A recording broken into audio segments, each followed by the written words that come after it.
아브라함이 13년의 세월 동안 영적으로 침체를 겪습니다.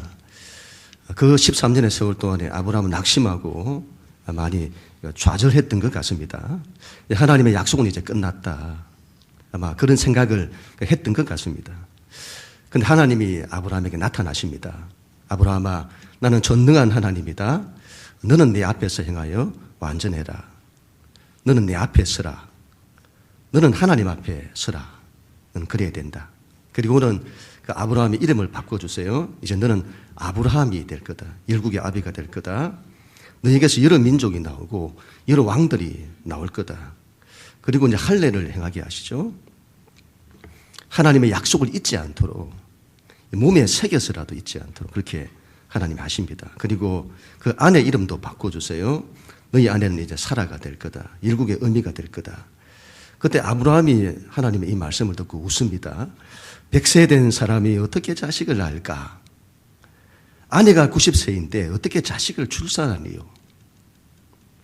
하나님은 그렇지 않다. 그렇지 않다. 내년 이맘때에 내가 자식을 볼 거다.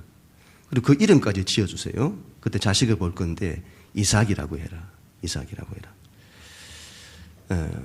아브라함의 이름은 참 잘한 것은 하나님의 이 말씀을 듣고는 아브라함이 또 믿었다는 겁니다.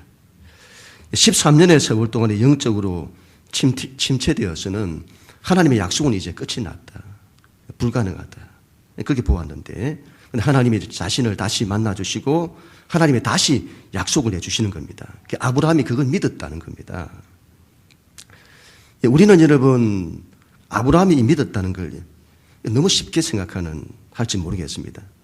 그런데 우리가 입장을 한번 바꿔놓고 우리가 아브라함의 입장이었다 할 때에 과연 내가 믿었을까? 하나님의 그 말씀에 내가 과연 믿었을까? 안 믿었을까? 현실적으로 불가능한 겁니다. 가능성이 없어요. 그런데 하나님이 약속을 하시는 겁니다. 믿었을까요? 앞에 홍해길이 가로막혀서 길이 없는데 길이 안 보이는데 그걸 가라는 겁니다. 길이 열릴 거라고. 열어주셔야 가죠. 열린 걸 봐야 가죠. 그런데 가라는 겁니다. 길이 열릴 거라고. 그걸 믿어야 되냐 말아야 되냐 이 말이죠. 내가 그걸 믿을 수 있냐 이 말이죠. 그런데 아브라함이 이런 그걸 믿은 겁니다. 이 13년의 영적 침체, 영적인 고난의 세월이죠. 이걸 통과한 이 아브라함, 그걸 믿음으로 다시 일어서는데 이때 이후 99세에 또 100세 자식을 보고 그 이후에 아브라함의 믿음을 보면 그 믿음이 말로 다할 수 없는 그 자리에 이르게 되어집니다. 때로 이러면 우리가 인생을 살다가 고난을 만날 때가 있습니다. 그때 우리는 낙심하고 좌절하죠.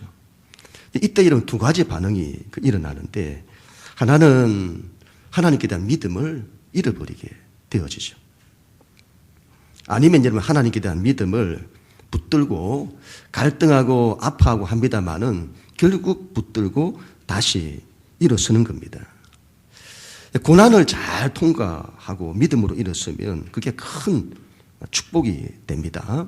아브라함이 그랬습니다. 아브라함이 13년의 영적 고난을 통과한 아브라함의 이 믿음은 말로 다 할 수 없는 자리로 들어가게 된다. 그래서 이때부터 아브라함을 보면 오로지 하나님의 은혜만을 바라고 오로지 하나님만 의지하는 믿음으로 일어서게 됩니다. 그리고 하나님은 그런 아브라함을 얼마나 기뻐하시는지 고난의 13년의 세월 동안 주저앉지 않고 다시 하나님이 일어서라 할 때 일어서고 믿음으로 나아가는 이 아브라함을 얼마나 기뻐하시는지 오늘 이 점을 좀 나누도록 하겠습니다. 먼저 17절 말씀인데 하나님 말씀 같이 읽도록 하겠습니다. 시작. 여호와께서 이르시되 내가 하려는 것을 아브라함에게 숨기겠느냐. 아멘. 여러분 하나님께서 이때부터 아브라함을 얼마나 하나님 위하시는지를 보여주는 중요한 말씀입니다. 하나님 이렇게 말씀하시잖아요. 내가 하려는 것을 아브라함에게 숨기겠느냐. 하나님께서 속마음을 아브라함에게 밝히시겠다고 하시는 겁니다. 여러분 우리가 누구에게 속마음을 말하죠? 여러분 누구에게 속마음을 말씀하세요? 아무에게나 속마음을 말하나요? 그렇지 않죠. 친한 사람에게 하죠. 친한 친구에게 하는 겁니다. 하나님께서 아브라함에게 속마음을 밝히신다고 하는 것은 하나님께서 아브라함을 어떻게 대하시는지, 어떻게 대우를 하시는지, 얼마나 친근히 대하시는지를 보여주는 겁니다. 성경은 여러분 이 아브라함에 대해서 이렇게 말씀을 하세요. 역대하 20장 7절 말씀에 우리 하나님이여 그 땅으로 주의 벗 아브라함의 자손에게 영영히 주지 아니하셨나이까. 아브라함을 주의 벗이다 그렇게 말씀을 합니다. 이사야 41장 8절에서는 그러나 나의 종 너 이스라엘아 내가 택한 야곱아, 그리고는 아브라함은요 나의 벗 아브라함 이렇게 말하죠. 나의 벗.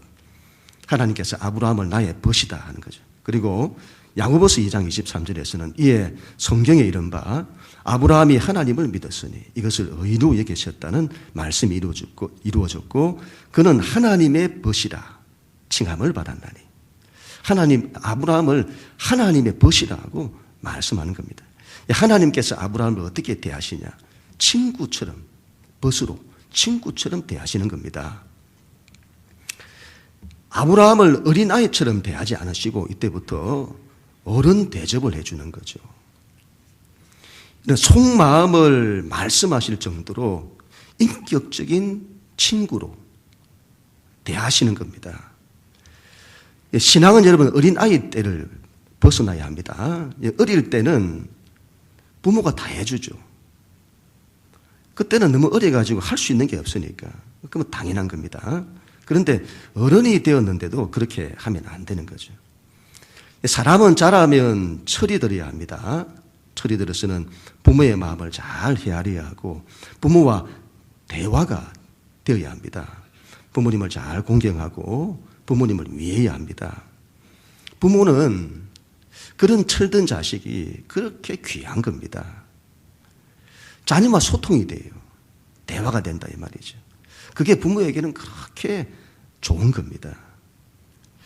그런 자녀에게 부모는 모든 걸 다 맡기고 싶은 거죠. 그런 자녀는 부모에게 마치 친구와 같은 겁니다. 자식이 철들면 친구 하나가 생겨요. 딸도 엄마에게 친구가 되고 아들도 아빠에게 친구가 되고 친구가 되는 거죠. 그러면 그게 부모에게는 늘 힘이 되고 격려가 되고 든든해지는 겁니다. 이건 신앙도 마찬가지입니다. 우리의 신앙도 여러분 철이 들어야 합니다. 신앙도 어른이 되어야 합니다. 하나님과 소통이 되어야 합니다. 하나님을 인격적으로 대해야 합니다. 하나님을 공경하고 하나님의 마음을 잘 헤아려야 합니다. 하나님께 대한 사랑과 신뢰를 가져야 합니다. 하나님의 뜻을 헤아려야 합니다. 하나님은 그런 사람을 얼마나 기뻐하시는지, 하나님은 그런 사람, 철든 신앙, 하나님이 굉장히 든든해 하시는 거죠. 그래서 마치 친구처럼 대해 주십니다. 우리는 하나님의 친구가 되어야 합니다. 얼마나 이게 귀한 말씀인지요. 우리가 누구인데 우리를 하나님의 친구가 되게 하시다니요. 내가 하나님의 친구라니요. 내가 하나님의 친구가 된다니요. 하나님께서 나에게 하나님의 속마음을 말씀을 하시다니요. 하나님께서 나에게 당신의 속마음을 털어놓으시고 나도 하나님께 속마음을 털어놓고 이걸 인격적인 관계라 하는데 우리는 하나님과 그런 관계가 되어야 합니다. 하나님의 친구, 하나님의 벗. 얼마나 좋은 말씀입니까? 우리는 하나님의 친구가 되어야겠습니다.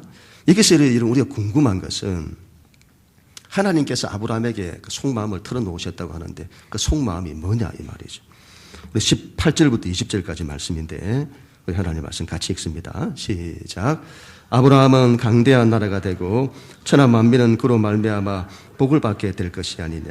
내가 그로 그 자식과 건속에게 명하여 여호와의 도를 지켜 의와 공도를 행하게 하려고 그를 택하였나니 이는 나 여호와가 아브라함에게 대하여 말한 것을 이루려 함이니라. 여호와께서 또 이르시되 소돔과 고모라에 대한 부르짖음이 크고 그 죄악의 심이 무거우니. 아멘. 여러분, 하나님께서 아브라함에게 밝히신 속마음은 바로 소돔과 고모라에 대한 그 심판입니다. 소돔과 고모라를 심판해야 한다는, 하나님의 마음은 하나님의 그 아픈 마음이죠. 그 땅을 심판해야 된다고 하는, 그 땅의 죄악이 너무 무겁고 그로 인한 고통이 부르짖음이 너무 큰 겁니다. 하나님께서 내가 그 땅을 심판할 수밖에 없다는 하나님의 그 아픈 마음을 아브라함에게 그 속마음을 밝히시는 거죠. 내가 원하는 세상은 그런 세상이 아니다. 내가 원하는 세상은 여호와의 도를 지켜 행하는, 그래서 그 땅에 의와 공의가 행해지는 나라. 의, righteousness라는데 개인적인 의, 공의, 공적인 의, justice 이렇게 말하죠. 정의. 그게 행해지는 나라다. 그런데 소돔과 고모라는 불의로 가득하다. 개인적인 사람 자체가 존재론적으로 이게 불의가 가득하고, 그리고 사회적으로도 불의가 가득하다. 내가 원하는 나라는 그런 나라가 아니다. 아브라함아, 너는 앞으로 하나님의 나라를 이루어야 한다. 내가 너로 강대한 나라가 되게 하고 천하 만민이 너를 통해 복을 받게 할 건데, 너는 너와 너의 후손을 통해서 하나님의 뜻이 이루어지는 나라, 하나님의 의와 공의가 행해지는 그런 나라를 넌 앞으로 이루어야 한다. 그 말씀을 하시는 거죠. 칸트라는 철학자가 선에 대해서 이렇게 말씀을 했습니다. 선이라고 하는 것은 선은 자유에서 나오는 건데, 이 자유가 뭐죠? 자유라고 하는 것은 내가 하고 싶은 걸 마음대로 하는 걸 자유라고 하지 않습니다. 그건 타율이다 이렇게 합니다. 타율. 그건 내가 하고 싶은 걸 마음대로 하는 것은, 그건 내가 내 안에 있는 욕망의 지배를 받아서 내 안에 욕망이 시키는 대로 하는 타율이다. 그건 자유가 아니다. 자유란, 여기 도덕률이 있는데 그 도덕률을 내가 의지를 들여서, 내 자유로운 의지를 들여서 따르는 거다. 그렇게 해서 만들어지는 게 선이다. 그런 말이죠. 그래서 이 도덕률이 뭐냐 할 때, 이 도덕률을 한 나라로 한다면 법이 되겠습니다. 헌법 같은 법이라고 할 수 있고, 신앙적으로는 하나님의 율법, 법, 하나님의 말씀이라고 할 수 있습니다. 한 나라의 통치는 이데올로기에 의해서 지배되면 안 됩니다. 항상 법의 통치가 이루어져야 합니다. 신앙적으로 하면 하나님의 말씀, 하나님의 율법, 법이죠. 그 법에 좌로나 우로나 치우치지 말라. 그러면 어떻게 된다고요? 내가 형통한다. 이게 무너지면 사람들이 자기 마음대로, 자기 욕망대로, 자기 옳은 대로 행하게 되고, 그러면 사람이 불의한 사람이 되고 그 사회가 불의한 사회가 되는 거다. 우리가 사는 길은 법의 통치, 하나님의 말씀의 통치 속에 있어야 하는 겁니다. 그래야 의롭게 됩니다. 그래야 공동체가 형통하고 사회가 형통하게 되는 겁니다. 그런데 소돔과 고모라는 그렇지 못한 겁니다. 하나님께서 소돔과 고모라에 대해서 이렇게 말씀을 하세요. 20절, 21절 말씀을 다시 한번 보시면, 여호와께서 또 이르시되 소돔과 고모라에 대한 부르짖음이 크고 그 죄악의 심이 무거우니 내가 이제 내려가서 그 모든 행한 것이 과연 내게 들린 부르짖음과 같은지 그렇지 않은지 내가 보고 알려 하노라. 여러분, 이 소돔과 고모라 땅의 사람들 때문에 너무도 많은 그 땅의 사람들이 고통을 당하는 겁니다. 여러분, 그들의 죄악이 너무 큰 겁니다.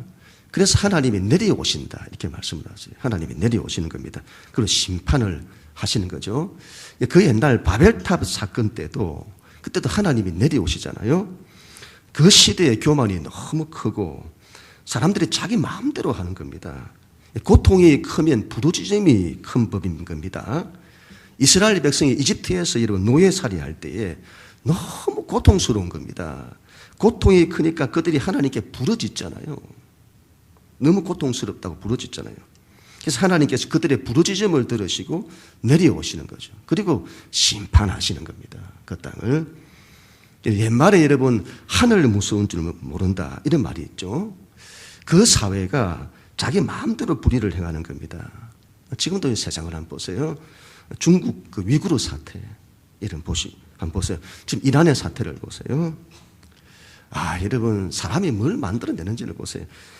여러분 우크라이나 항공기가 결국 오인 피격되어서 그 수많은 사람들이 그 억울한 죽음을 죽게 되어지는 이런 것들을 보세요. 수많은 사람들이 죽고 수많은 사람이 고통을 겪고 있고 이런 북한을 보세요. 마음대로 하잖아요. 마음대로 사람 죽이고 고통이 너무 큰 겁니다. 여러분 고통이 크면 부르짖음이 큰 법이죠. 그러면 하나님이 내려오신다 이 말이죠. 심판을 하신다. 이게 하나님을 모르는 사람들도 그걸 알았던가 봐요. 그래서 하늘 무서운 줄 모른다 이런 말이 나오는 거잖아요. 이건 여러분 개인에게도 마찬가지입니다. 이런 사람에게 이런 고통을 주면 안 됩니다.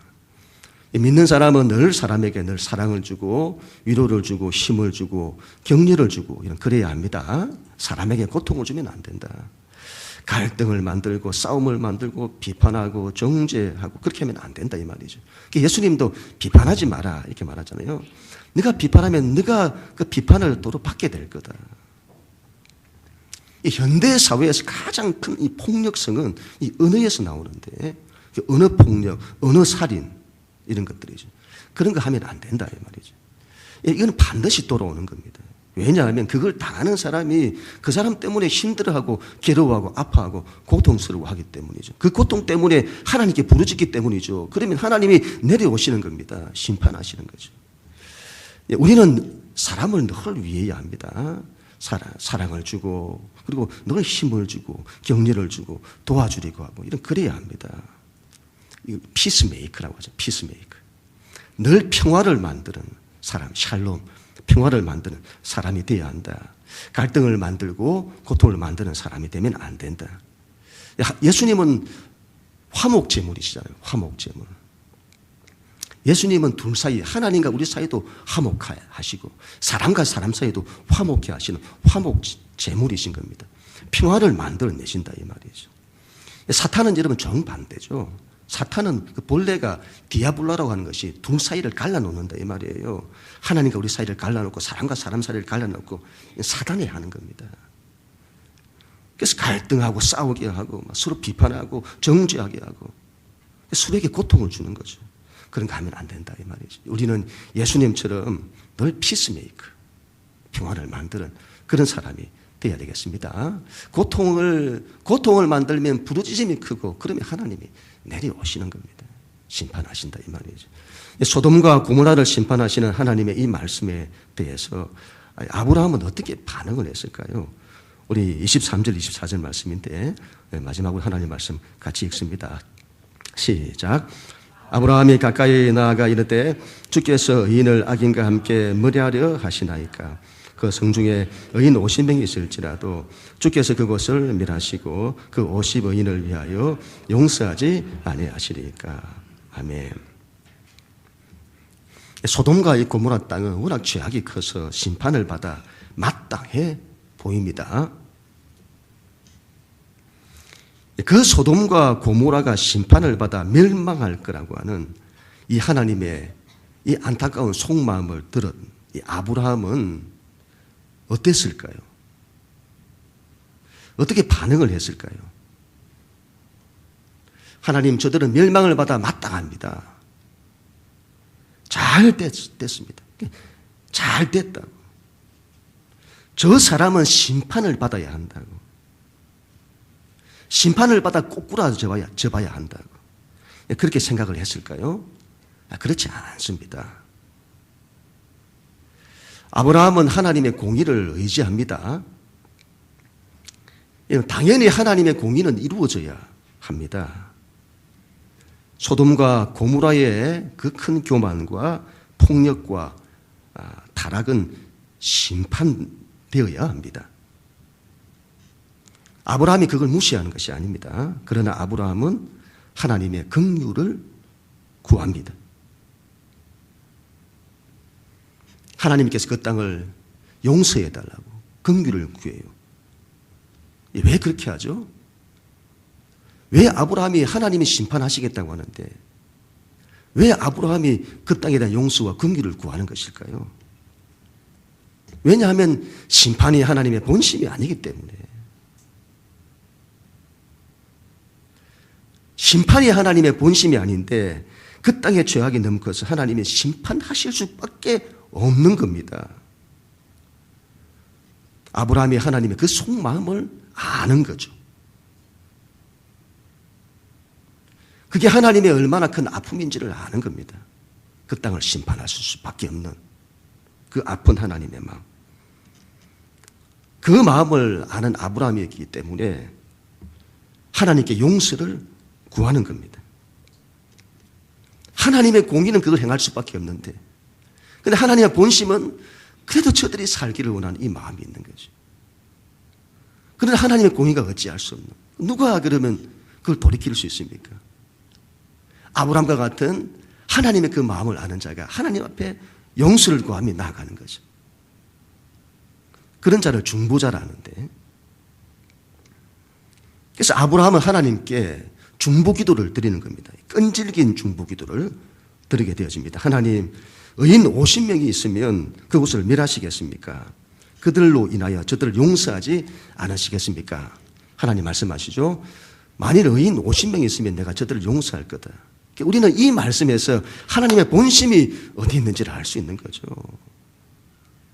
어떻게 해서라도 용서하기를 원하는 그 마음이 하나님 본심이라는 걸 알 수 있는 거죠. 그래서 의인 50명만 있어도 내가 멸망하지 않을 거다.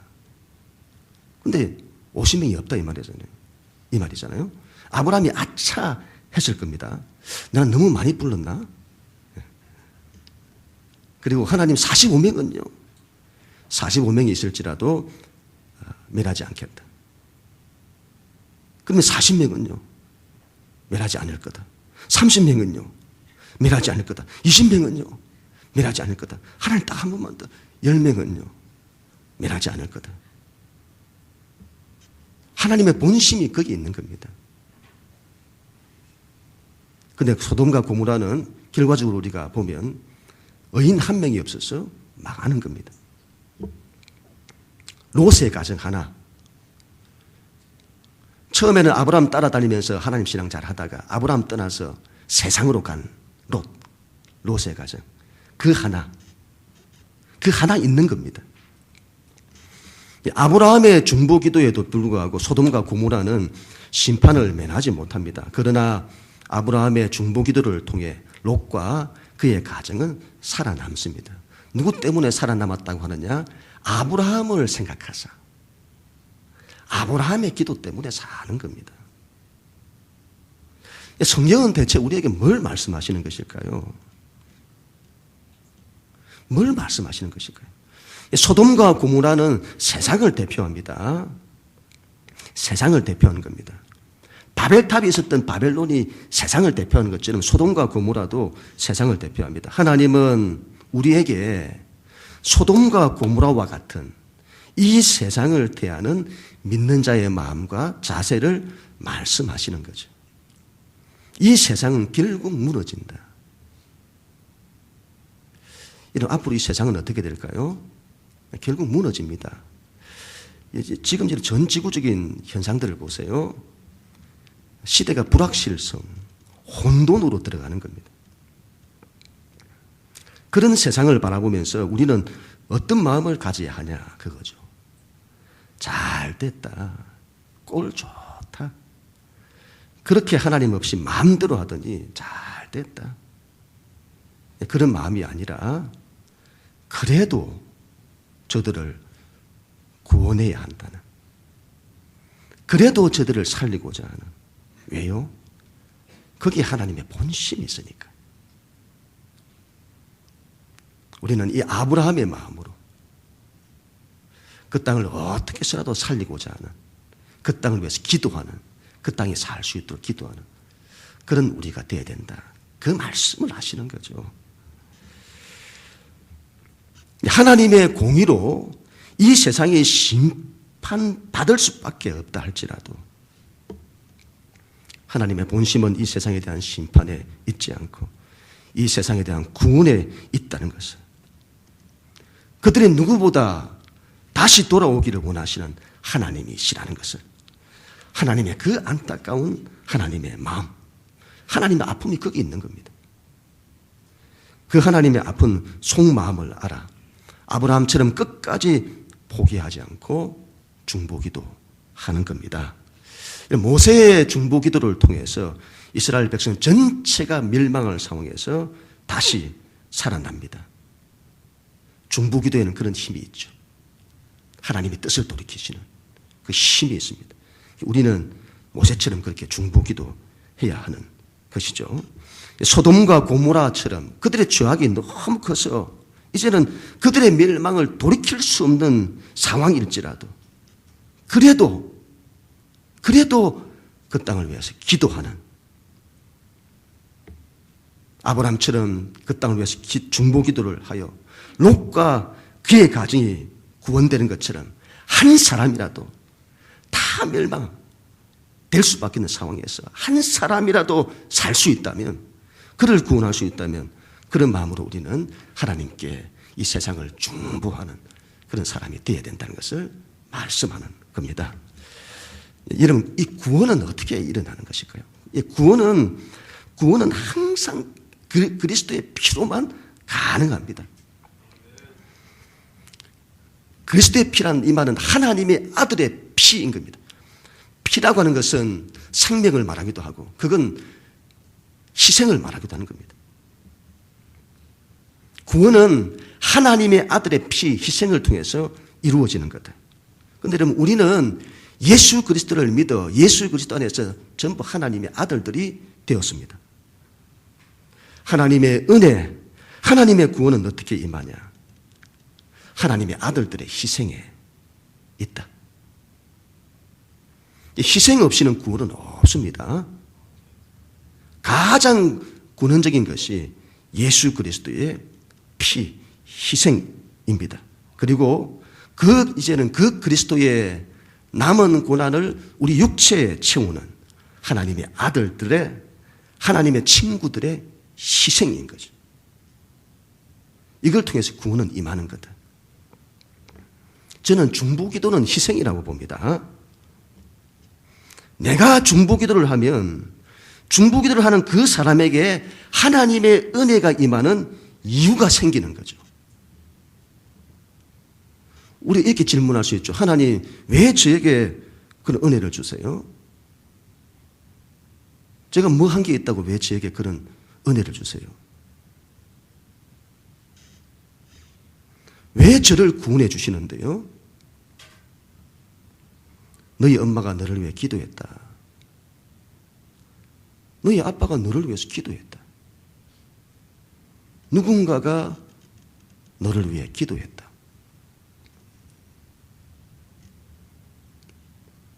우리는 중보자가 되어야 합니다. 중보자. 하나님의 친구는 그래야 합니다. 중보자가 되어야 한다.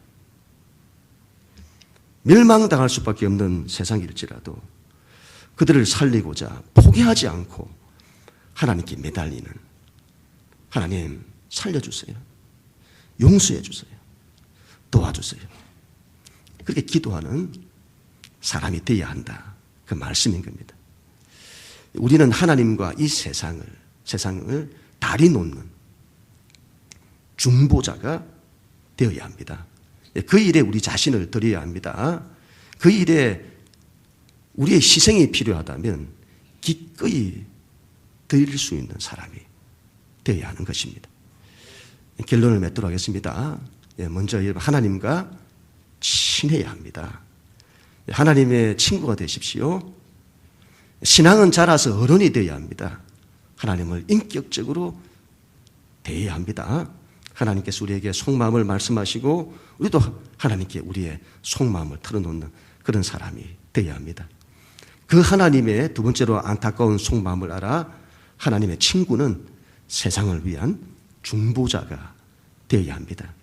아직까지도 우리 주변에 얼마나 아픔이 많고 고통이 많은 사람이 많은지 모릅니다. 그들을 어떻게 해서라도 좀 살리고자 하는 하나님께 중보하는 중보기도자가 되어야 합니다. 고통이 아니라 늘 평안을 주는 사람이 되어야 합니다. 늘 사람에게 사랑을 주고 또 힘을 주고 또 격려를 주고 위로를 주는 그런 사람이 되어야 합니다. 이게 하나님의 친구의 삶입니다. 이것보다 더 큰 은혜가 없는 줄로 믿습니다. 이것보다 더 큰 축복이 없는 줄로 믿습니다. 그런 교회 우리 모두가 다 될 수 있기를 주님의 이름으로 간절히 축원합니다.